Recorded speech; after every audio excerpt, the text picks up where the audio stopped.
First of all, what does a crash out really mean? What does crashing out mean? Because back in my day, to crash meant to fall asleep, but now it means to rage. To absolutely lose your stuff. I can't curse within the first 15 seconds of the video or else I'll be demonetized, which really makes me crash out. There, I used it in a sentence. Well, thanks. I really only asked for the definition. C-R-A... Z? This kid's so stupid I'm gonna crash out. I used it in a second sentence. Butt lovers, welcome back to the Ranking Things series, where I share my opinions and you crash out on me. If you want to submit your suggestions, be sure to follow me over on my Instagram, Athena P. Lore. I'll tell you the topic, and you can submit over on my story over there. Now let's start off this tier list with the amazing world of Gumball. When I saw this show for this theme, I assumed we were just gonna get Nicole Watterson, who went from hulking out when she's pissed off to straight up summoning her ancestors like Aang. Her rage is so powerful, she strikes fear into the hearts of Elmore and beyond. She certainly scares the shit out of me. Calm down, son. It's just a drawing. Sometimes she's justified, sometimes she's doing too much. Regardless, I'm getting out of her way. I'm running away as fast as I can. Now, what I didn't know is that this rage extends to the whole family. We all knew little sister Anais could karate chop anything. The Annihilator! So at first, I was convinced that only girls could murder, but I was mistaken. In season 5's The Worst, the whole family is making their anger everyone else's problem. Anais, A-Training Banana Joe, and this globby man and this whole ass bus. Gumball and Darwin, with the dirtiest of looks, kill the flowers and make their potato and milk friends rot and expire. If looks could kill, no dude, they do. Nicole destroys her own car, and for once she's probably doing the least amount of physical damage. Her husband Richard serves dinner the Greek way. Oppa! Oppa! Oppa! Oppa! At this point, we only saw the destruction. We didn't even see why they're all so angry until the family unpacks. They are competing over who has it the hardest. Trauma dump is usually a verb. Here it's a place. We are in the trauma dump. Gumball and Darwin are complaining about toxic masculinity, while their mother complains about misogyny and not being taken seriously as a woman in her workplace. So they're both complaining about the same system, just the different ways it affects them. Anais complains about condescension as a kid, while her father Richard wants to be a kid again. Eagerness to speed up the clock versus nostalgia. I am somehow both. They all decide to switch places. The genders are swapped between mother and sons. Anais tries to be an adult for a day, while Richard gets to be a kid again. They once again all complain at the end. Everyone is miserable regardless, but when Gumball suggests that they all have it equally bad, Nicole continues to emphasize real societal issues that hold women back, and the episode just ends and cuts her off again. Now I want to crash out. This is going invalid, but I'm scared. Because all of their concerns made sense, it's just that the family isn't working together and that ending is rage baiting me. I can't be this worked up this early on. I'm sorry, the Me and My Friends pilot was just found. You know, the Backyardigans pilot, where they're all in mascot costumes. This is the one piece of lost media I've been so invested in. So we gotta take an intermission, because I'm gonna watch the shit out of this. We'll be right back. You know what makes me crash out? Scammers repeatedly calling me and emailing me. How did they even get my information? Well, there are people out there called data brokers. These data brokers compile your stolen information and sell it to the highest bidder. This is done without your consent, and legally data brokers have to remove your information, but they make it extremely hard to do. Thank goodness for this video's sponsor, Aura. Aura takes care of the hard work for you and keeps your information released without your consent off the internet. Aura is an all-in-one security protecting you in every way. Alerting if your information is on the dark web, a secure VPN antivirus and password manager, as well as real-time fraud alerts for credit and banking. Just a few months ago, my husband clicked on a suspicious link telling us that we needed to pay off a toll fee. And guess what? It was a scam. What? They were trying to steal our info. Luckily, we jumped on Aura and shut it down. Try Aura free for 14 days using my link, aura.com/Athena. Thank you so much to Aura for sponsoring this video. Now back to the Crashouts tier list. So as you probably know, Gumball, the titular bitchular, is a big troll. A big instigator. He loves getting a reaction. And in no episode is that truer than the ex. He has an ex? Not romantically. He and Penny actually have a pretty stable and healthy relationship for the most part. No, this is about Gumball's nemesis, Rob. This character was fucked over in so many ways that we do not have time to get into. All you have to know is that Rob is moving on to hating Banana Joe. Gumball is begging for him back. I thought at one point he might even suggest polyhatery, but the way the episode ends with Rob screaming and shaking Gumball by the shoulders while a ripoff of I Will Always Love You plays, I do wish the song straight up said, I will always hate you, but instead they kept the lyrics to love.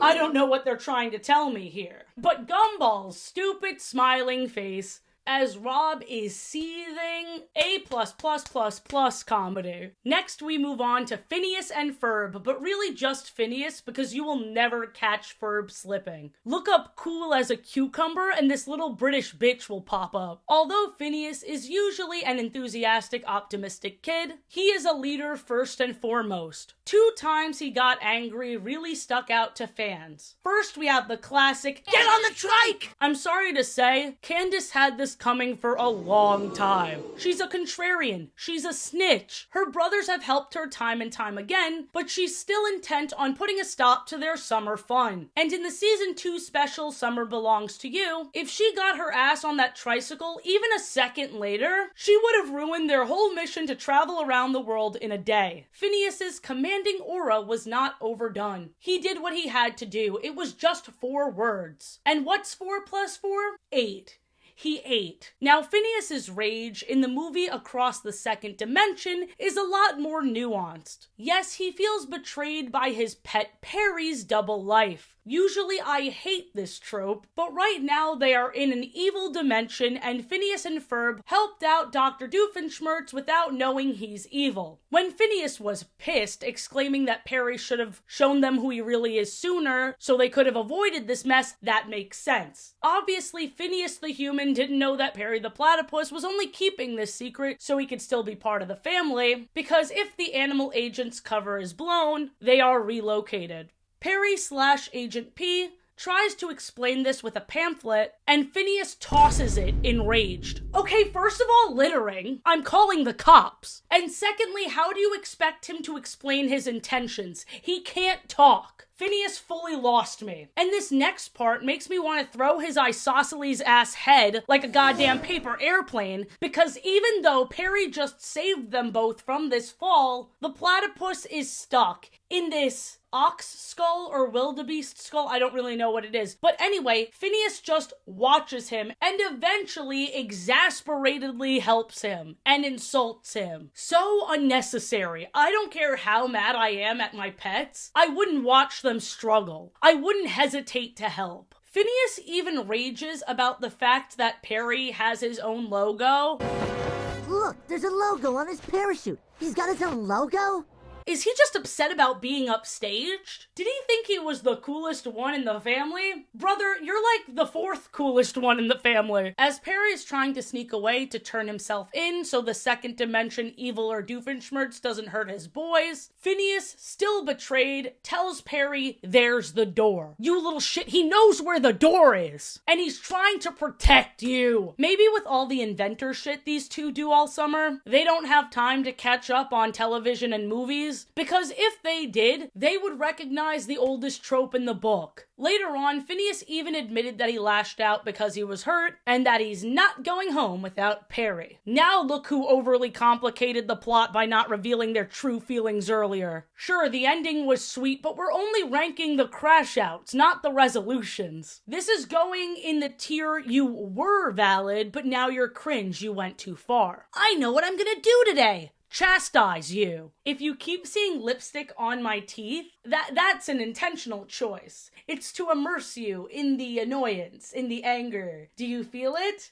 It totally isn't pissing me off. Inside Out 2. I'm gonna be real with you, I wasn't expecting to enjoy this movie. I wasn't even expecting to watch it, but the full thing popped up on my TikTok For You page, and I was shocked. I know this isn't the way God intended us to watch movies, but let me walk you through my journey, because the first movie didn't strike me as anything special. As people were crying over Bing Bong, I was crying because I wouldn't hear the end of it. I didn't really like the first Inside Out. But this movie took the themes of questioning who you are during puberty to a whole new level. The only thing we're dealing with in Inside Out 1 is a depressive episode due to moving. Boring. But here we have moving up to high school and feeling left behind by your old friends, getting rejected from your favorite after-school activity, making a fool out of yourself in front of the cool upperclassmen, lashing out at your parents, a realistic depiction of a panic attack in media. It was cinema. Maya Hawke is the perfect choice for anxiety. Shrek,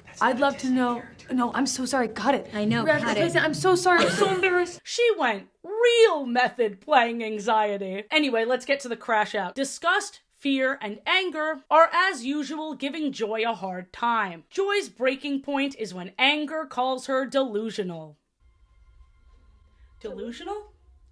Of course I'm delusional! It's nice to see someone so kind put their foot down. Sure, the way Joy treated sadness in the first movie may have pissed everyone off, but pretty much everyone agreed with her here. Amy Poehler gave the perfect delivery, with the comments even crediting this as the best Pixar yelling scene since Woody from Toy Story, which we'll get to later. But yes, the emotions have emotions. Joy was angry, sad, and scared. I want to see the little emotions in the little emotions heads. It never ends. Anyway, get 'em again for me. Remember when Bubbles from the Powerpuff Girls fully lost her shit? Were you Team Bubbles or team it's not that deep? Let's break it down. In the episode Bubble Vicious, Bubbles was being talked down to, with everyone saying she's too cute, she's too scaredy, and she can't handle danger. At this point, I'm 1000% on her side, because how are you gonna say she's not ready for scary missions when she defeats evil all the time? With this in mind, it's clear that they're very explicitly implying that she's the weakest one of the group and that she's being carried by her sisters.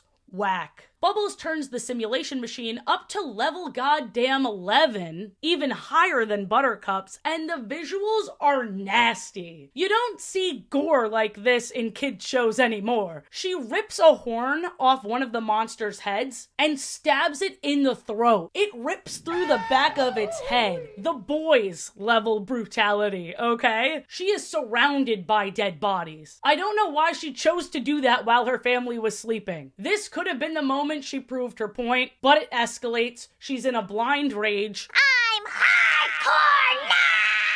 She kills people over a parking violation and stepping on grass. Despite what you've heard, do not touch grass. And she even beats up the nice talking dog for holding up traffic. This is the reason I couldn't watch this episode when I was younger. This is easily the most hardcore crash out, and it's from a 5-year-old girl. You do not want to cross her. Also, can I say something controversial and brave? I wish we got the CW Powerpuff Girls. It looks so stupid in a fun way.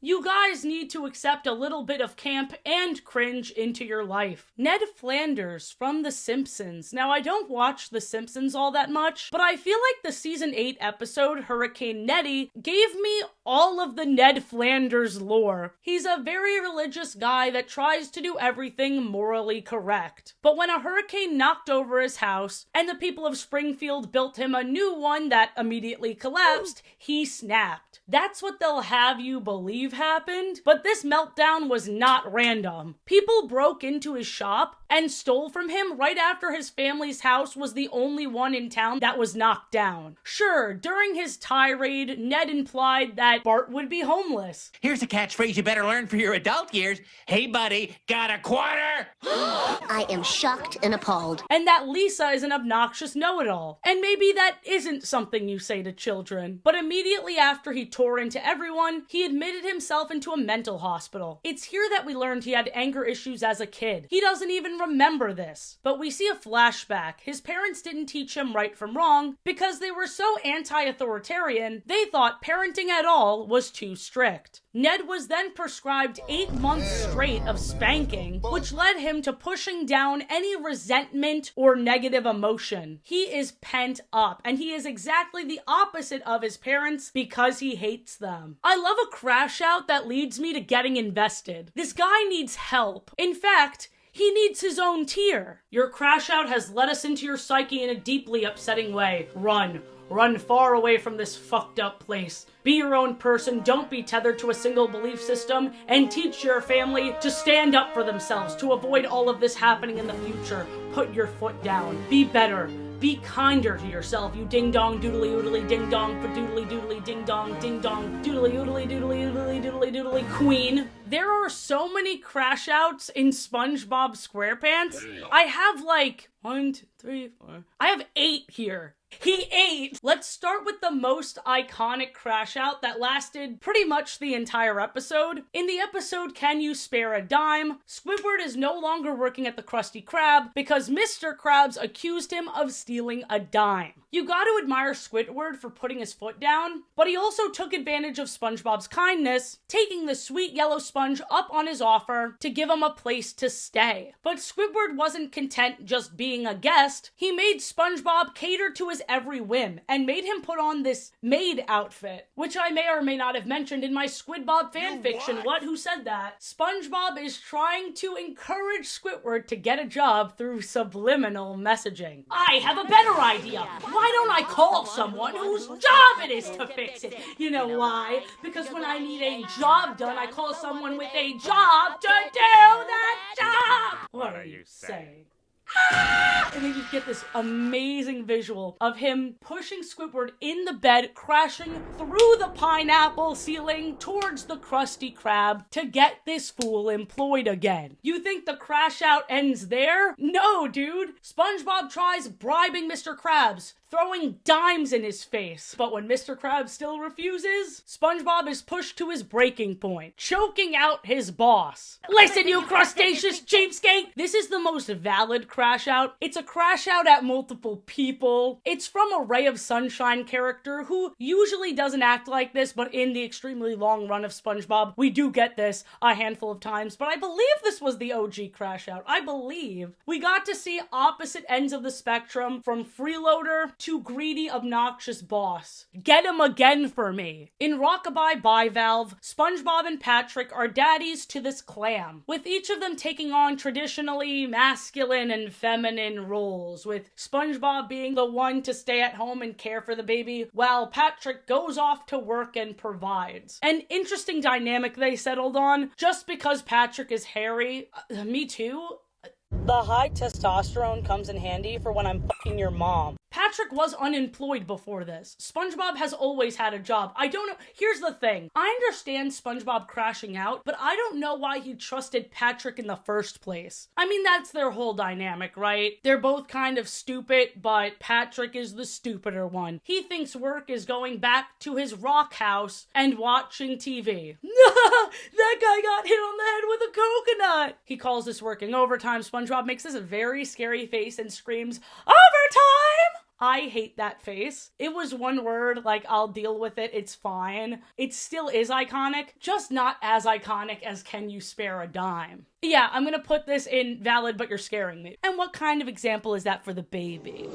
Resorting to violence, hitting his dad on the head with a coconut, moving out super young because he can't deal with all the chaos. Poor Junior. Krusty Love is the episode where Mr. Krabs wants to get in the pants of Mrs. Puff. She's not even wearing pants, so he's on the right track. The pairing between these two that was established pretty early on always made sense to me. They're evil in their own fun ways. Mr. Krabs is fighting the two opposing wolves within him. One that doesn't want to spend money, and one that's a lovesick puppy. He sends SpongeBob to buy many gifts for Mrs. Puff, while also yelling at him that he's spending all this money. Finally, SpongeBob has had enough, echoes Mr. Krabs' words back to him. We're not talking about this, or this! We're talking about this! I can recite all of these episodes from memory, but my favorite part of this crash out is the gibberish yelling.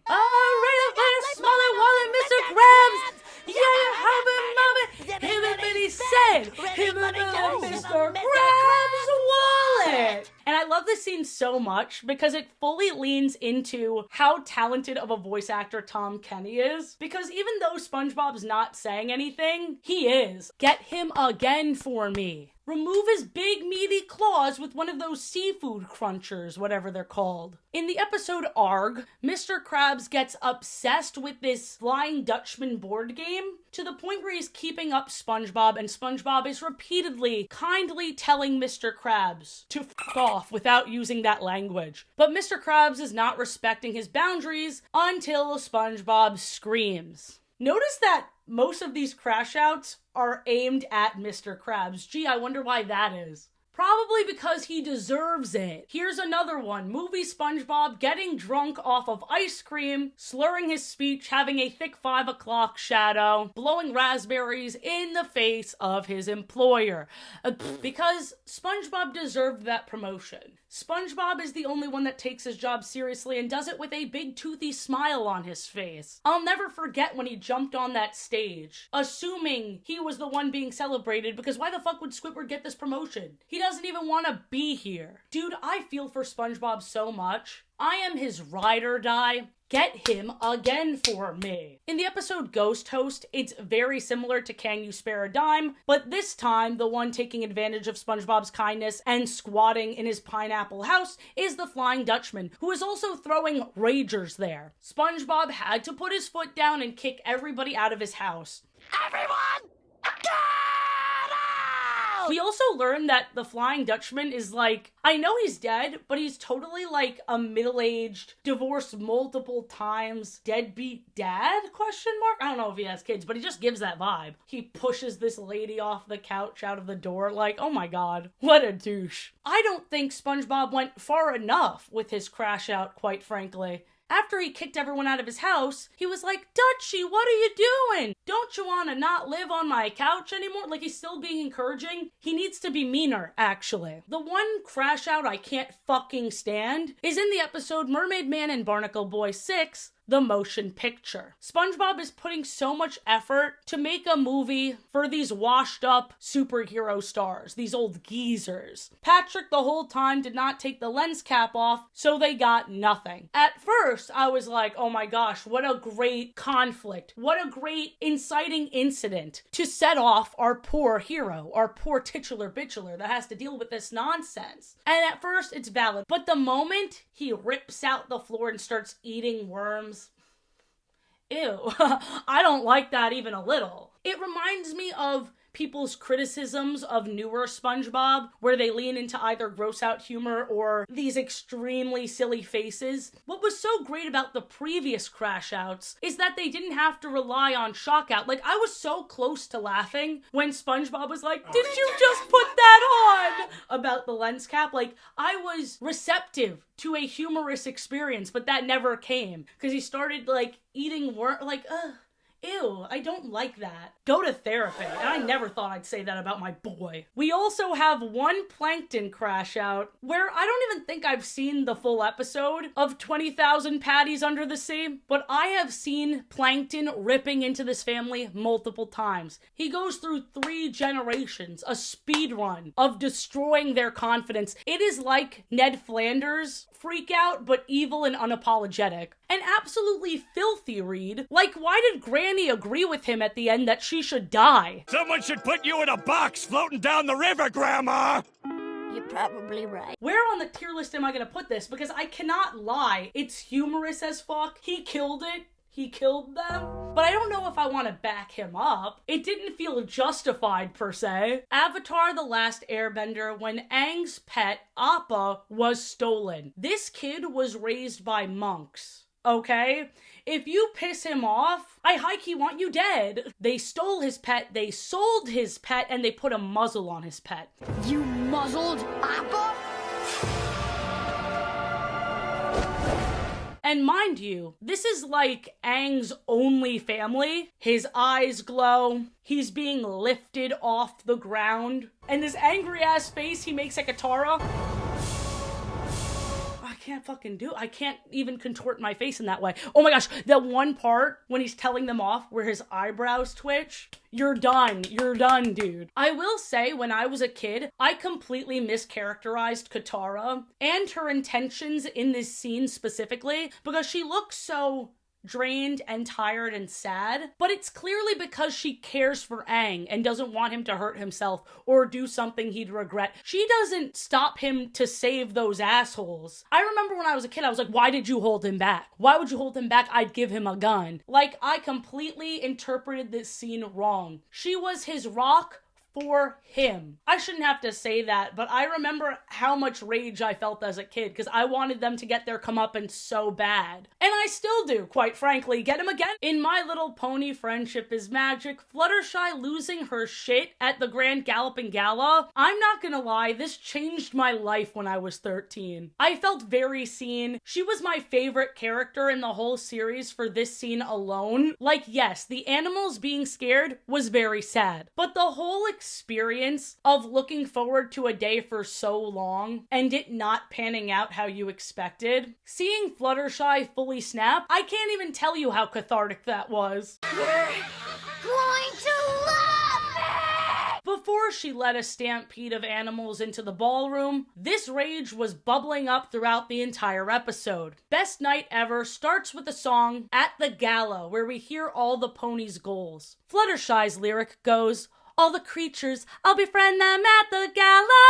Applejack's only goal was to raise money for her family. Girlie's life is so sad, and she's the most overhated character. But that's a video for another day. Things really started to downward spiral during Pinky's song, The Pony Pokey. This is the first time we see Fluttershy, a lady that has only ever whispered, flat out yell. You do the pony pokey and you give a little shout, come out! That's what it's all about. Come out! And then Pinky continues to sing this bop while our girl is silenced. Look at her flailing her arms and continuing to scream. If that isn't enough, at the end of the song, Pinky is throwing ass so hard, she lifts this man off the ground. Have you ever tried this one? What?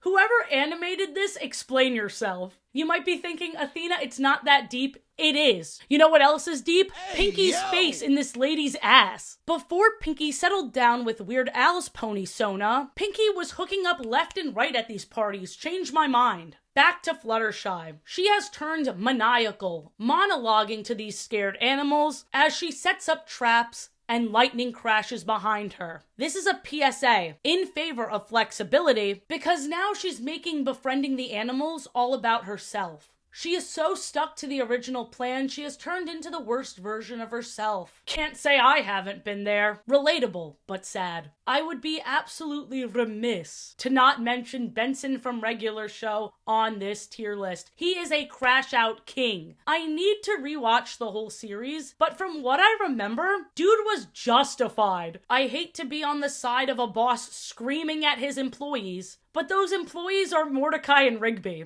They work at a park, and a lot of the time their slacking off or shenanigans leads to people being hurt or in danger, like them driving around this golf cart. You're fired!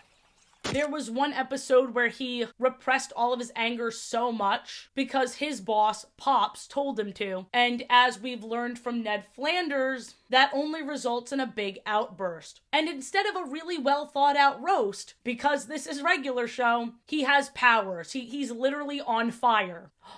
Like, because he always says you're fired, and now he's on fire. Whoa. I'll never forget when I was in middle school and I was in a Hot Topic and I told the employee what I was looking for, Regular Show Adventure Time, and she was like, those are the best shows to get high to. And again, I was in middle school, so I was like freaked out for some reason. I was like aggressively doing my cross and shit. I have to put Benson and Get Him Again for me. The cast of Regular Show is somehow nobody's the asshole and everybody sucks here at the same time. The only storyline storyline I couldn't follow was Mordecai screwing over CJ in the most disrespectful way possible. I loved CJ. They threw her out as soon as she wasn't Mordecai's love interest. Disgusting, unforgivable. Why am I determined to make myself mad through this video? That episode of Arthur where the titular bitchular Arthur gives his little sister DW a knuckle sandwich. I had to rewatch this episode because if the message was supposed to be don't punch your sibling in the face, the execution did not help their cause. Everyone I've ever met with has sided with Arthur. Violence is not the answer, it's the question. Violence? Yes. So let's go over Arthur's big hit. That is the actual name of the episode. We'll break it down beat by beat. I should have phrased that differently. Dude, the rage bait in this episode is so much worse than just that clip everyone's seen. Arthur really did tell his sister a million times not to touch the model plane he'd been working on for a week. She touched it when the paint was wet. She tried to get him in trouble because she got paint on her hands. Something that easily could have been avoided if she just listened to him in the first place. Mommy, Arthur made my hands orange! Oh, brother, this guy stinks! And immediately after he finally completed it, she threw the plane out the window to see if it can fly. As he sees his model plane in pieces, DW can't just shut the fuck up. She keeps saying how stupid it is that it wasn't able to fly. So she's insulting him and the hard work he put in, and there's no apology in sight over the fact that she broke his thing that he's very proud of. A storm picks up behind him to add to the dramatic ambiance. We see the iconic shot of his clenched hand, then he winds up. We do not see the impact. The next thing we see is DW sitting for a moment in shock before snitching and bitching. A very important thing to note is this dramatic scream. Sounds like she's in a lot of pain, but she makes this exact same sound after her dad puts an ice pack on her because it's cold. No one is on Arthur's side. Obviously not his parents. I wasn't expecting them to, but not even his friends validate why he was so angry. Binky was even shocked and appalled, which made his band of misfits think he went soft, which he did, and that's a good thing. But they pressure the former bully to punch Arthur. Binky avoids it for as long as he can, but eventually he ends up punching Arthur with so much force that Arthur ends up sitting down just like DW did. As Arthur's parents tend to his injury, they don't deal with one issue at a time. They treated this as a lesson for him punching DW. See? You didn't like it either. What the fuck? I'd be like, no, you see, here's the difference. I punched DW like this. Ow, Arthur! And Binky punched me a little bit more like this. Ah, son, that's not acceptable. You like your car, right, Dad? Yes, but why? And here's what DW did to me. First. I don't understand. Where are you going? No, stop! I related to DW so much as a kid, but get him again for me. The real no-hitting lesson comes from Ni Hao Kai Lan. I've been wanting to talk about this show for so long. I watched it when I was in middle school taking Mandarin. I adore it. In the episode Kai Lan's Playhouse, this little pipsqueak, Ho-Ho, decides to punch a tiger. Why would he try his luck in such a weird way? Well, each of Kai Lan's friends gets to decorate a section of the playhouse. By the way, this playhouse is architecture goals. Heart windows? Stunning. Obsessed. I want them. Give me it. So even though each of the friends got a section to decorate, that's not enough for Ho-Ho. He is instantaneously fired up because there's no yellow paint, and he wanted to paint his very obvious fixation of a banana. It's bananas, B-A-N-A-N-A-S. So instead he paints this rotten one, like his attitude right now. Yeah. Then the banana picture he tries to paste on the wall falls in black paint. I don't know why, but when this happened, I gasped. I'm not even joking. My banana picture's ruined! I understand the anger, but why is that Rintu the tiger's fault? Well, he grabbed the banana stickers, which was a big no-no for Ho-Ho. Before he strikes, Kai Lan pulls us aside so we can observe this kid's cringe behavior together. Look at Ho-Ho! I know. He's making fists with his hands. Scary. And his face is all scrunched up. Ugly. Before the violence, Ho-Ho shouts, "I can't get anything I want today!" Which is awesome. An observation all of us have had at some point or another. But you know what we don't do? Inflict pain. Violence isn't the answer, it's a question. And the answer is always, no. Forget what I said before. Ho-Ho hits Rintu. The tiny impact was heard all over the room, and everyone rushed to Rintu's aid. Yeah even scoops him up, asking if he's hurt. Rintu said, "Nah, dude, I didn't even feel it." Something we could already tell by his super delayed reaction. His decorating is really fun, and I'm having a really good time. I think that everything's gonna... Wait a second.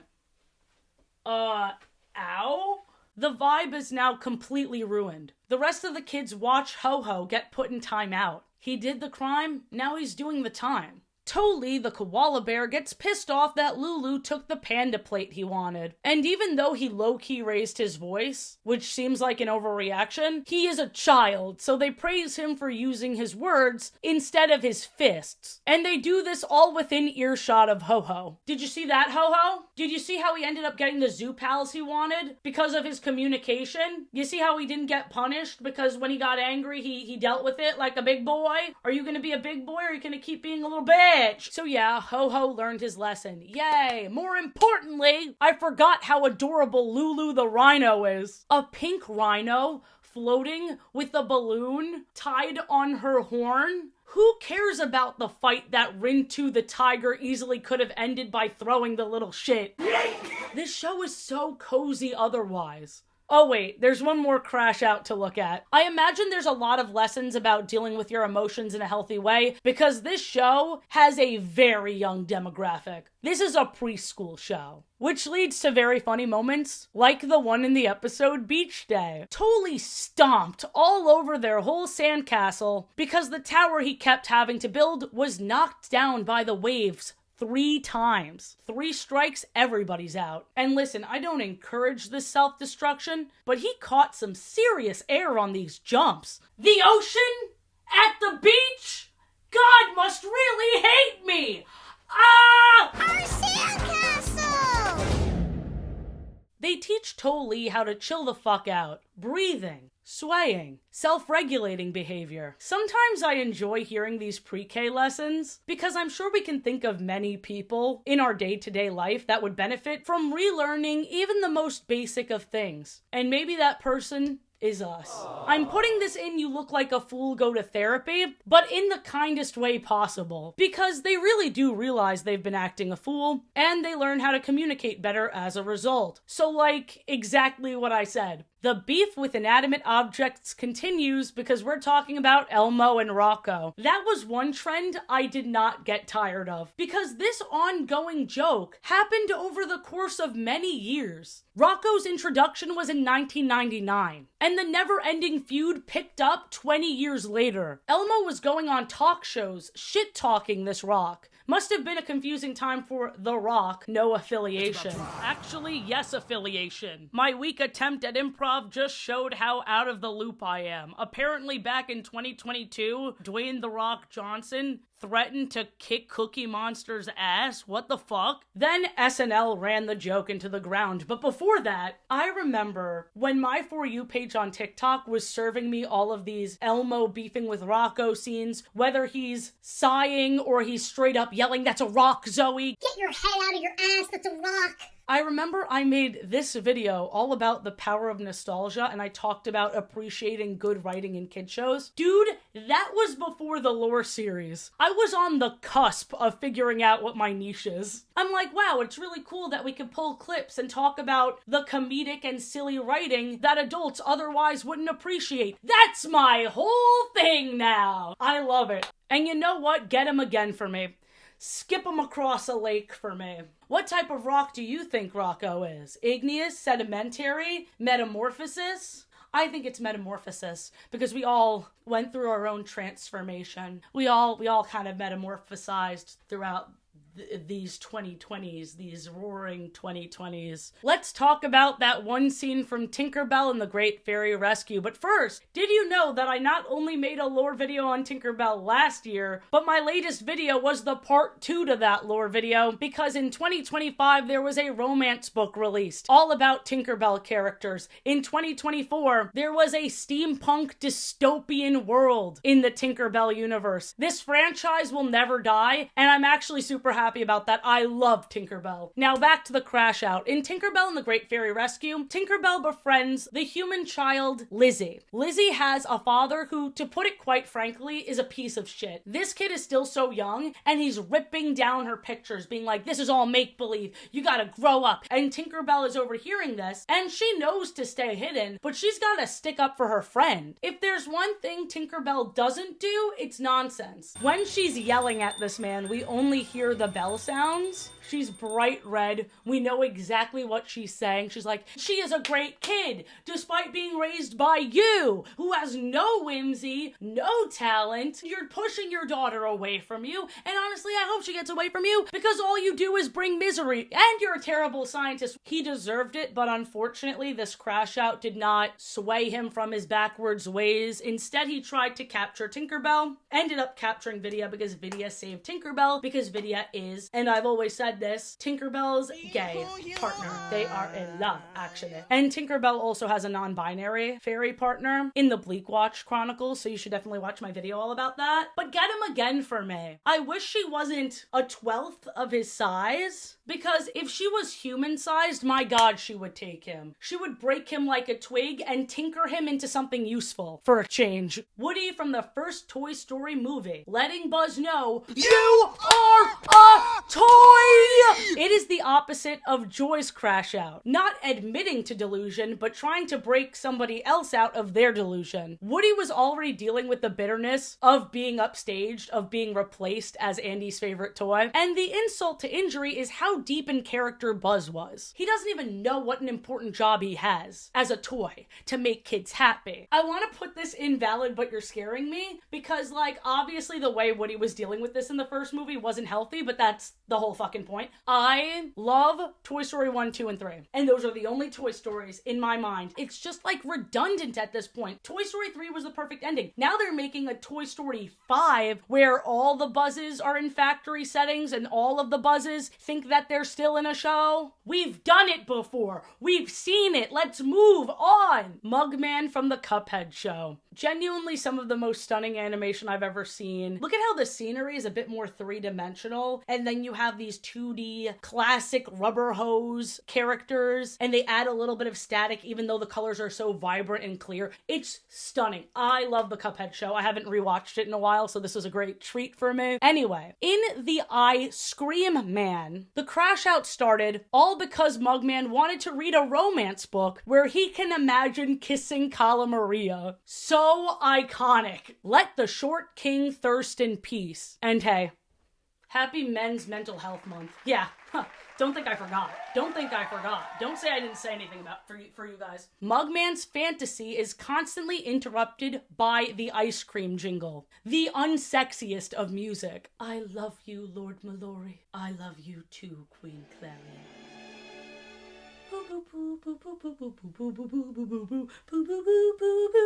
The Muffin Man who runs the ice cream truck is being weirdly persistent about the special flavor that we never hear about, which really pisses me off. It really bothers me. I thought it would be a full circle moment. But he keeps swinging back around to harass Mugman with this ice cream song. I don't know if he keeps forgetting that he was already there or if he's doing this on purpose to piss off Mugman, but Mugman's first crash out consists of him sawing through the ceiling of the ice cream truck and threatening to stab the Muffin Man with an ice cream cone. In his defense, this is after he talked to the creepy dude 3 times. Mugman is also fixated on the ice cream man's hat being lopsided, a hilarious thing to be pissed off about. I wasn't expecting the relatability of these crash outs, because even though the humor comes from absurdity, there's still a lot of truth to the writing. Like when I hate someone, I tend to get more nitpicky, because sure, I'll hate the main things, but then I get so worked up I throw in bullshit like, and that fake ass smile, she wants everyone to think she has a dimple. She doesn't have a dimple. She's just biting the inside of her cheek. Fucking weirdo. Mugman can't even enjoy his spicy little book because he's plagued with guilt. When he goes to apologize, the ice cream man looks like he's going to kill him. Very The Shining core. Turns out he was just being kooky and wanted to show Mugman his new hat that looked exactly like the old hat. At this point, I already supported anything Mugman decided to do because this guy is getting on my nerves. But listen to this. This dude spoils the ending of the book for Mugman. And the character Mugman was using as a self-insert dies. We get a hysterical laugh leading into a Five Nights at Freddy's jump. And all I ask is that you get him again for me. I love Mugman. He's one of those characters I feel very seen by. Thank you for bringing up Logan Sanders. I like throwing in a live action character with the cartoons for funnies, and also when I just want to talk about them. So what I love about Logan's Crashouts, specifically against Remus, is it's like looking at how my own brain works. You have logic that's usually very calculated, very robotic almost. But then, when you introduce the absurdity of intrusive thoughts, I scream at myself in my head. Unfortunately, nothing he says to Remus can deter the trash goblin, but it's nice to hear, especially externalized. It's a moment of, I do that. I love Logan's Crashouts. They're always valid. Actually, the other sides need to comfort him more because he's spinning out. This spin out has taken multiple years. I remember back when I cosplayed as Logan Sanders back in, I think, 2019. Oh my god. And I was eating Crofters straight from the jar. I love Crofters. I have Crofters in my fridge right now. I'm a real fan. I'm sure you've all seen the compilations of Ken from the Bee Movie being the only normal character. He is the human woman's boyfriend. And when he starts to realize that his relationship is being threatened by a bee, yeah, his reaction is reasonable. And for your information, I prefer sugar-free artificial sweeteners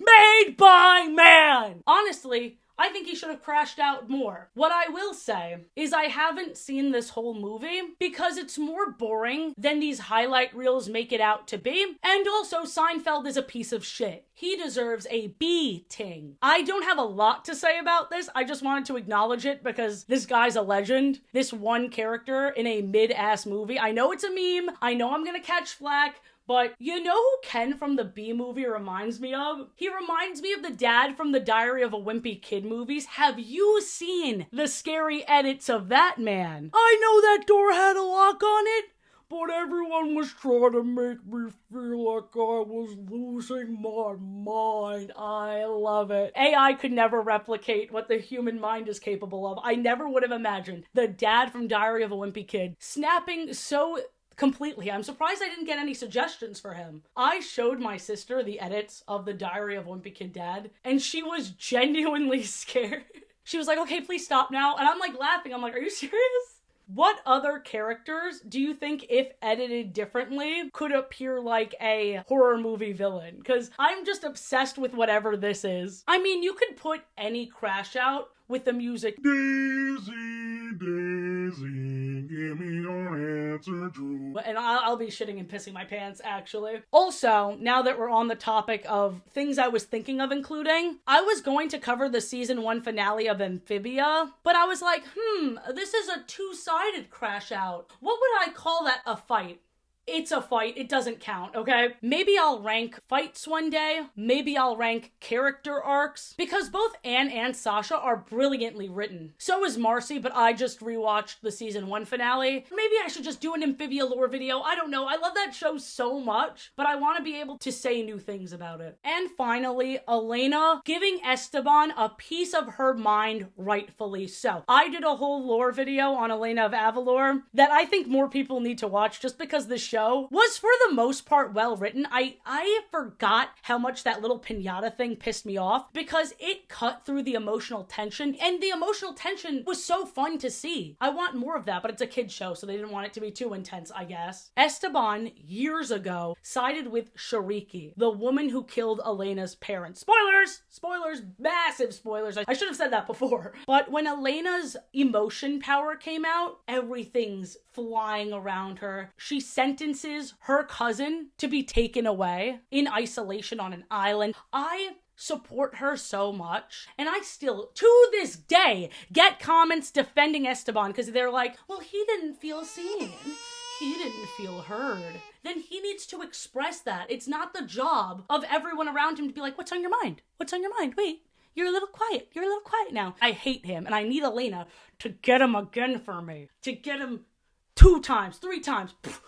I think he got off so easy, but oh my god, I can go off about this all over again. And that lore video was almost 2 years ago now, my goodness. Anyway, I really hope you enjoyed ranking cartoon crash outs. What should I rank next? I know I threw out there musical episodes of non-musical shows, so I'll be sure to get to that. But what about after that? Leave it in a comment. Be sure to subscribe if you enjoyed. I'm doing a lot of fun stuff over on my second channel as well, and have a good day, okay? I demand it. Bye!